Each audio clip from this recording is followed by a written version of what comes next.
Mesdames et messieurs, bonjour. Soyez les bienvenus sur votre chaîne Crystal News TV. Abonnez-vous massivement, likez, partagez. À vous les claviers, n'oubliez pas d'activer la cloche de notification afin de ne rien rater de toutes nos publications. Chers abonnés, chers fidèles téléspectateurs, aujourd'hui je viens encore vers vous avec une autre histoire. C'est l'histoire de Monsieur Cheick Tioté, qui était un grand footballeur de l'équipe de Côte d'Ivoire. En effet, il avait une carrière également internationale. Et à l'heure actuelle où je vous parle, il n'est plus. Il est décédé depuis le 5 juin 2017, il me semble. Et ce monsieur, en fait, était marié avec donc la mère de ses enfants, Madame Mada Biteye. Ils sont restés 9 ans ensemble avant son décès. Et malheureusement, ce qui s'est passé, c'est que à la suite de ça, il avait laissé des biens, des immeubles, des maisons. Sa veuve a commencé donc à vendre petit à petit ses biens immobiliers. Sur les 14 biens immobiliers qu'il avait, elle avait réussi à en vendre 8. Alors là, moi, ce qui m'interpelle, c'est que parmi les biens qui ont été vendus, elle a également vendu la maison familiale que Monsieur Cheick Tioté avait laissée pour sa famille. Elle a chassé sa belle famille. Ils ont été obligés de déguerpir illico presto pour libérer la parcelle puisqu'elle venait de le vendre en ce mois d'août 2024. Alors, c'est triste cette histoire parce que d'après la belle famille, ils étaient toujours en bons termes et elle savait très bien que cette parcelle elle leur a été léguée par leur fils. Et il avait, bon, vous savez comment les Africains, ils sont un peu négligents au niveau des paperasses, tout ça. Il n'avait malheureusement pas pu faire en bonne et due forme les papiers concernant la parcelle familiale. Et donc, c'était resté à son nom. Alors, comme ils étaient mariés sous le régime du partage du bien commun, donc, tout ce qui appartenait à Monsieur Cheick Tioté appartenait aussi à sa femme. Donc, ce qui a été logique, après sa mort, elle a hérité de toute sa richesse. Alors moi, maintenant, là, c'est vrai qu'on se dit, bon, c'est triste, ce qui arrive à la belle famille. On accuse, il y a beaucoup d'émissions qui accusent la femme, soi-disant elle a ensorcelé leur fils, elle est mauvaise, elle est ceci, elle est cela. Mais moi, je m'interroge, je me dis, mais pourquoi est-ce que Monsieur Cheick Tioté n'avait pas acheté même la parcelle au nom de ses sœurs, de ses frères, ou je sais pas, au nom de ses parents, ou je ne sais qui, un membre de la famille, de son vivant. Parce que cela aurait évité pas mal de problèmes déjà à sa famille et cela aurait pu éviter la détérioration des relations entre la belle famille et la femme de Monsieur Tioté. Il y a beaucoup de personnes qui font cette erreur. Tu travailles toute ta vie, tu investis dans un bien immobilier, je ne sais quoi, au lieu de mettre même le nom de tes enfants, au lieu de sécuriser ça, tu vas mettre ça, par exemple, au nom de ta sœur. Toi-même, la personne qui a cotisé, qui s'est sacrifiée pour bâtir ce bien, ton nom est inscrit nulle part. Donc, c'est comme si ce bien, en fait, ne t'appartenait pas. Il appartient sur papier à la personne à qui toi tu as inscrit le nom. Ce qui est logique parce que quand on va devant la loi, devant l'État, on regarde les noms qui sont inscrits sur les papiers. Donc, c'est ça le problème. Tu mets au nom de ta sœur ou de ton neveu, de ta nièce, de je ne sais qui.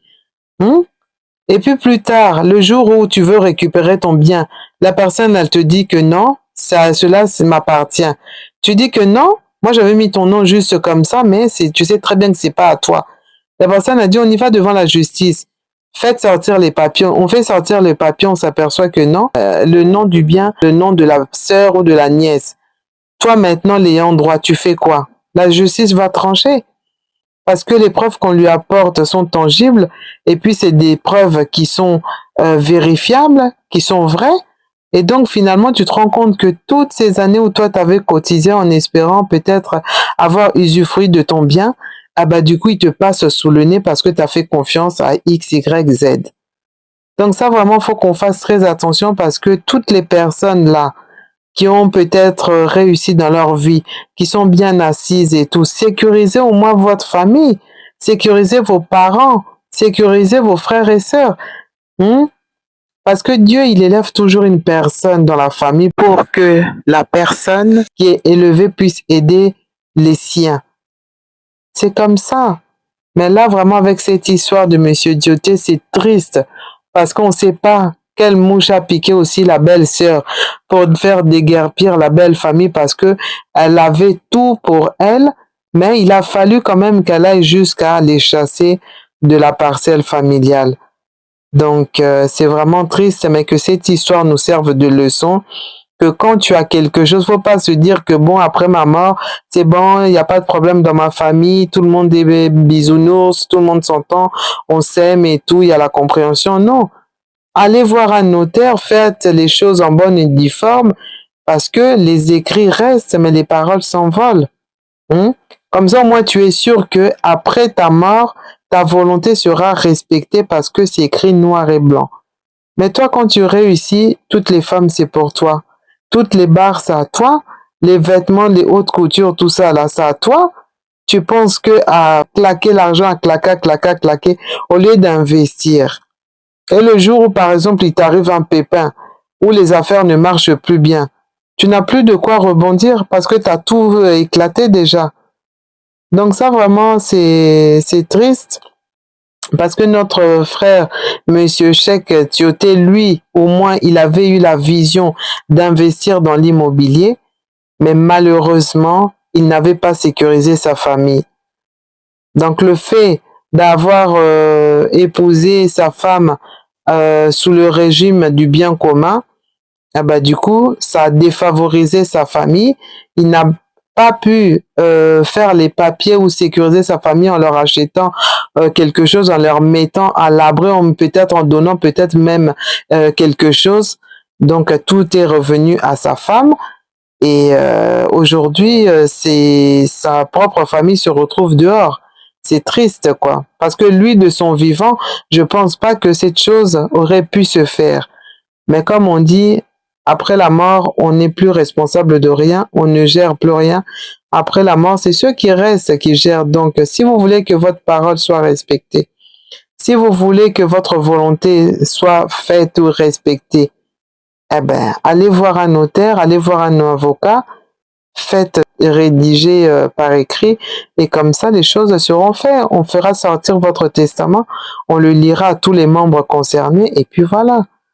Donc voilà, moi je voulais vraiment vous alerter concernant cette histoire, que vraiment ça nous serve de leçon, parce que c'est triste de voir que cet homme avait vraiment de l'argent, il était bien assis, c'était quand même un footballeur international, il faisait partie de l'équipe nationale également de la Côte d'Ivoire, donc tous les Ivoiriens le connaissent, Monsieur Cheikh Tioté, et cette histoire vraiment fait mal aux Ivoiriens, fait mal aux Africains, fait mal à toute personne qui a un cœur, qui entend ça. On se dit que non, la vie est cruelle, quoi. La vie est dure. Donc voilà, mes chers abonnés, pour ceux qui me concernent, on va s'arrêter là. C'était juste pour vous relater ce qui se passait actuellement en Côte d'Ivoire. Cette histoire fait vraiment beaucoup parler les gens. Les gens, ils sont mécontents de la belle-sœur parce qu'elle est d'origine sénégalaise. Et il y a certaines personnes qui disent même il aurait dû épouser une Ivoirienne, peut-être que ça aurait évité beaucoup de choses. Mais malheureusement, on ne sait pas. L'homme propose, c'est Dieu qui dispose. Les choses étant faites ainsi, maintenant, voilà, la famille n'a plus que les yeux pour pleurer parce que leur fils n'a pas su gérer les choses après sa mort. Et la belle-sœur qui était toute douce, toute gentille, a montré ses griffes et voilà le résultat. Donc comme on dit, méfiez-vous de l'eau qui dort. Même la personne la plus calme, on ne sait jamais ce qui se cache derrière elle. Merci beaucoup. Pour ce qui me concerne, je vous dis à très bientôt sur Crystal News TV. Pour les personnes qui me connaissent, je vous remercie pour votre fidélité. Merci pour le partage. Pour les personnes qui ne me connaissent pas, soyez les bienvenus sur votre chaîne Crystal News TV. Abonnez-vous massivement, likez, partagez. N'oubliez pas la cloche de notification afin de ne rien rater de toutes nos publications. Quant à moi, je vous retrouve dans un prochain numéro et je... Le grand frère, quand il connaissait chaque avait déjà là, le chaque était déjà parti à côté. Quand il a connu chaque était déjà parti à côté, il était revenu. Sa première fois de galère s'appelait Emmanuela. C'est Emmanuela qu'on a connu à l'aéroport quand chaque partait pour la première fois. C'est pas malade. On a trop pris sur nous. On a trop pris.